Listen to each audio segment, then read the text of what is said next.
Hey there guys, welcome back, and today I'm going to be doing the next part for What If Chi-Chi Became a Saiyan. Now, I just want to say thanks for the great support for this last video. I wasn't expecting it to do so well, so thanks for that. And another thing I want to do is something I did in my last What If video, is apologise for me saying that I'm going to be doing the next part for the MCU What If. It's not that I don't enjoy it, it's mostly because I've been having difficulties with it for the most part. Like, I can't find anywhere to watch the movie I need to do the next part, and I don't want to freeball it in case I miss anything. And another thing is, I'm not being incredibly motivated to write out the next part, so it's really slowed down me putting out the next part, if that makes sense. However, I do want to apologise, and I do hope everyone understands, and I'll try and get it out as soon as I can. I do apologise once again, but let's get straight into it. Now, last time we left off with the arrival of Raditz and the revelation that Chi-Chi is no longer human and is now a Saiyan. In this timeline, Raditz doesn't stand much of a chance in a fight against the Sun family, so he chooses to take a different approach, with him convincing to have a private conversation with his brother, meaning it would just be a one-on-one fight, which Raditz believes he can do by overpowering his brother. So with that done, Raditz flies off, with Goku staying at Kami House just for a few seconds to talk to his family, saying that they should follow him but keep their powers low just so that the vice on his head doesn't pick him up. Goku then flies off, thinking that he isn't 100% sure if he can win in a fight against his brother, but he believes if he gives it his all, he might be able to come out on top. Now, much like he asked, his son and wife do follow behind in one of Bulma's ships, and inside the ship is not only the two Saiyans, but also Bulma, Roshi and Krillin, who are all going along just to see how the fight goes. Now, they follow for a while, and when they see the two brothers land, they decide to land quite far back and begin to walk towards a forest area near the two brothers. Now, Goku and Raditz have been stood there for a while, and they're just sort of having a stare-off almost, with Raditz finally deciding to break the silence and gives his brother an option, the option he just gave him. But first, Raditz does take off his scouter and tries to almost cover it with his hands. He then goes on to explain his offer. He says if he wants to help him regrow the Saiyan army, the first thing they need to do is wish every woman on this planet into a Saiyan. With that done, they can make the Saiyan army what it once used to be, a great, strong army, and then they can take over the galaxy and rule on top as the strongest in the universe. Not mentioning Frieza, meaning that Goku doesn't see this as a good idea. Goku shoots this down very fast, and he actually says that if this is all he wants, they should just get this battle over and done with, as Goku will never work along the side of someone who's just that evil. Raditz, who is confident he can beat Goku alone, begins to change his body stance into a more battle-ready stance, saying that it's fine if he doesn't want to help, he can just die here, but he will be keeping that woman alive, his Goku's mate. After all, they do need a way to bring more Saiyans into this world. Hearing this pushes Goku the wrong way, and his ki suddenly flares up. Goku charges at his older brother and lands a very powerful hit on the older Saiyan, sending him skidding backwards. You see, Raditz wasn't ready for his brother to respond so fast. After all, he's been pretty docile up till this point. But talking about Chi-Chi in this way would piss Goku off in canon. So saying something here where Goku and Chi-Chi are much closer is fucking infuriating to Goku. Now, Goku probably got a small rage boost from this, meaning that one attack did a bit more damage than it should have. Raditz wipes away the mark where his brother had hit and re-equips his scouter. He has a devilish smirk, thinking that he might be able to win this. The two brothers then clash, with Raditz having the upper hand. However, Goku is thankfully staying in the fight because he's got such a good mastery over his martial arts, meaning that Goku can defend a lot better and is giving him a bit of an edge. Now, Raditz thinks that if he can just get an opening, he can take care of his brother, and it's quite clear that Goku is having to push himself to the absolute max to keep it even close with his brother. And over in the distance, Chi-Chi, Bulma, Roshi, Krillin and even Gohan are all watching, and the Sun family members really want to help the head of their house, but they also want to respect what they feel is right. After all, they are Saiyans here, so they have a bit more respect for people in a fight. Chi-Chi's human side, which is her mental parts and her heart, do want to save her husband, And much like her, Gohan is feeling the same things, but their Saiyan side is letting them stay back, meaning that they are just jealous mostly of this amazing fight which is happening in front of them. The group is shocked when a sixth member does show up though, this being Piccolo. He sensed Goku was in a fight and he's actually quite impressed with how strong Goku looked. Actually gives this small comment about it. Everyone's really wary of Piccolo and people give him dirty looks. But the one person who doesn't is Gohan, who can sort of sense how strong Piccolo is and finds it really incredible. After all, the only people he knows to be stronger than him are his mother and his father. So this is an awesome moment for Gohan, who's a full Saiyan here, so the thought of a fight with him is incredible to him. Now back over with the fight between Raditz and Goku.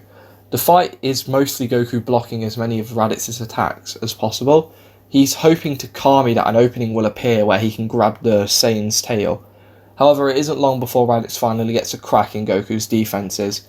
Seeing an opening, he punches his brother in the gut, ending Goku temporarily, meaning he's sort of staggered for a few seconds.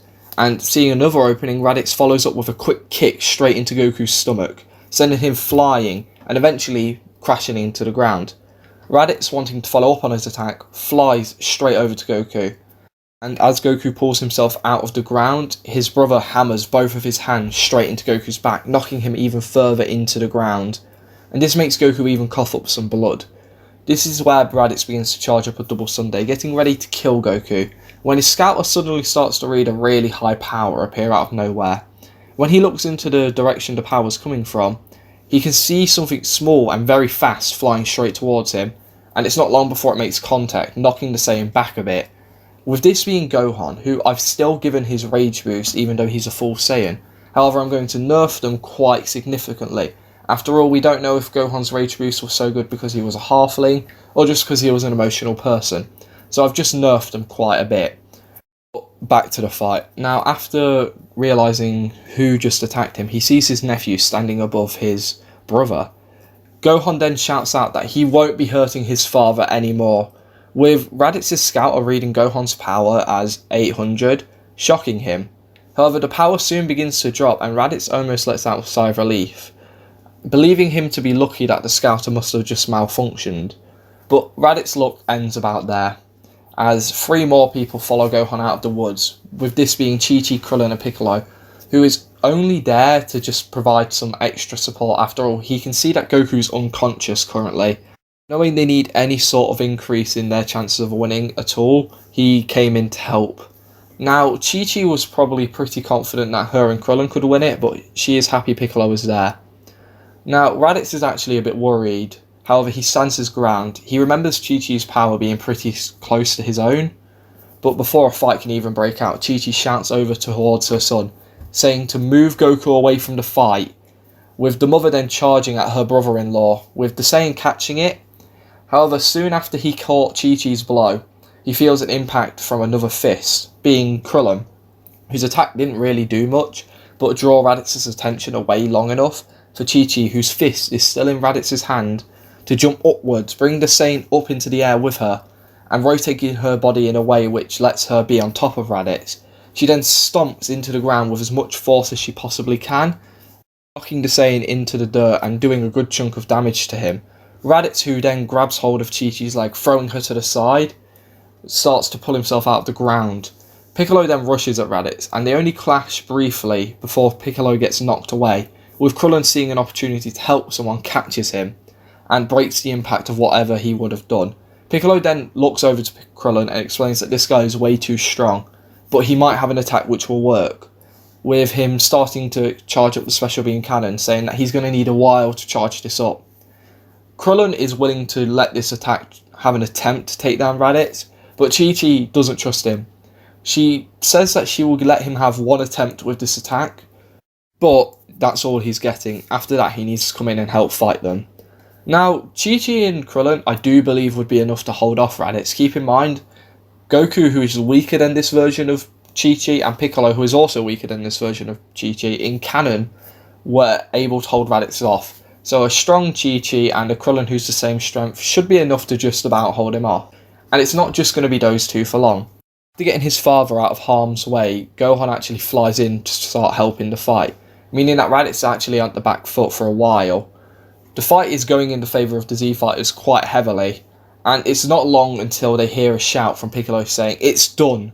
Hearing this, Krillin then shouts out Solar Flare, blinding the biggest Saiyan, and giving Piccolo enough chance to land a special beam cannon. This does kill Raditz, and much like normal, he explains how Vegeta and Nappa will still be coming in a year. And he gives a bit of credit to Chi-Chi. Even though she's not a full Saiyan, she fought like one. Chi-Chi doesn't know whether to take this as a compliment or an insult, but she just takes it. This is the best thing she's going to get from an in-law.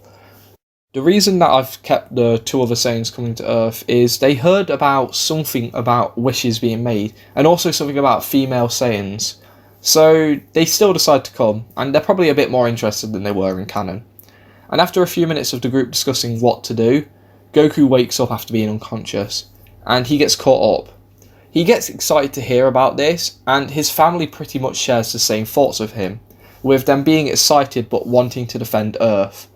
So, all knowing that they need to defeat the Saiyans, set off to train, with there being two groups of the Z Fighters. The humans who go to train with Kami for a while, and the other group being the Sun family and Piccolo, who will train with one another. So, the humans pretty much do the same thing for a while. However, after about 8 months, they do come and join the second group, but I'm going to cover some other things in the second group. Now, like I said, the second group being the Sun family and Piccolo, they spend a lot of time training together. Keep in mind, everyone here would have a love and desire to train. Piccolo just likes becoming stronger. Goku is insane about getting stronger. His son is a full Saiyan, meaning that he probably wants to train a lot more. And Chi-Chi has the same mindset as Goku. Now, probably the only mentionable thing here that happens is the youngest member of the Sun family eventually cracks Piccolo, making his rough exterior much more pleasant. And much like canon, this would slowly lead to Piccolo and Gohan having a master and student relationship, and Piccolo becoming a good guy. And at first, Chi-Chi was against Gohan spending time with Piccolo. However, after seeing some small changes in the Once Demon, it makes her worry much less. Now, like I said, after about 8 months, the humans do join in the training at the Sun family's house, and this helps the group grow seriously strong, and I'll be covering everyone's power levels next. Goku started out with a power level of about 875, and I've put him up to 10,500. He's actually managed to get stronger than his canon counterpart. This is thanks to him being at a higher point near the start, and also having strong training partners, with his wife being the one he spends the most time training with. However, the downside of Goku not going to King Kai's planet is he's lost access to Kaioken and the Spirit Bomb, meaning this could cause some issues. Now, next up would be Chi-Chi, who's the second strongest. Chi-Chi's gone from a power level of 585 to 7,020. Chi-Chi, thanks to having some Saiyan DNA now, got a lot stronger than the other humans, and she is now the second strongest in the group. This is thanks to her training with Goku and Piccolo. She grew a lot stronger and is now pretty much the secondary choice of a fighter in the group. Piccolo, who went from a power level of about 408 to 4,284. He spent some time training with three Saiyans, all pure-blooded, with two of them being stronger than him, and one not too far behind him, who soon became his student. This means Piccolo is actually stronger than his canon counterpart, but not in massive amount. Next up would be Gohan, who started at a power level of 249, and I've put him up to 3,361. He got a good bit stronger than everyone else, thanks to me believing he has a lot of potential. Probably loads and loads less than his canon counterpart. However, I still believe there is a good enough amount of potential in him that he would probably grow faster than his parents.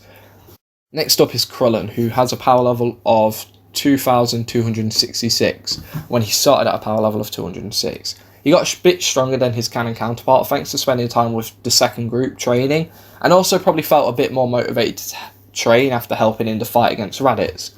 Next up is Tien, who had a power level of 250 to start with and got up to 2,500, making it much like what I said with Krillin. However, I just believe he trains well. He got a good boost from training with Goku as well. Next up would be Yamcha, who started at a power level of 177. I put him at a power level of 1,770. Same thing with Tien pretty much. And the same is going to apply to the next person being Chaozu, who started at a power level of 141 and got himself up to a power level of 1,410. And like I said, this is pretty much like what happened with Tien and Yamcha. So the day of the Saiyan attack arrives, and the group is feeling fairly confident that they can win. With the Saiyans still arriving and destroying the city, and then them heading over to where they can sense the strongest energy on their scouter, being pretty much Goku's house, because that's where everyone's been training. When they arrive, the two Saiyans from space begin to scan the group, trying to figure out where this Saiyan woman is, and soon lock eyes with Chi-Chi, seeing her tail and also seeing how confident and strong she looks. They then get a scouter out and sense everyone's power. Obviously they can't pick up any true powers, after all everyone's severely suppressed. Goku keeping his power around the same strength as Raditz, or just a little bit above, to make it so it's a bit more believable that he managed to defeat his brother. Vegeta, who has figured out that Chi-Chi is in fact a Saiyan, begins to try and talk to her to learn a bit more about her. He then goes on to explain how she shouldn't be with a low-class warrior. A Saiyan woman should live a life of luxury, and offers to let her be his mate. After all, Vegeta probably just wants to continue his bloodline, and also saving the Saiyan race wouldn't be too bad either. Chi-Chi, who's pretty fucking angry about this, you know what Chi-Chi's like, snaps back at Vegeta and explains that Goku is more of a Saiyan than he will ever be. And Vegeta is now pretty pissed off with this, and tells Nappa that they don't need the woman, they'll just figure out how to get these wishes, plant the Cybermen, kill these guys, and we'll leave. With Nappa following orders from his boss, obviously plants the Cybermen. Now, the first initial interaction between Yamcha and the Cybermen, Yamcha being the one to step up still, goes pretty much like it did in canon. However, Yamcha manages to escape this time thanks to being a little bit stronger than his canon counterpart.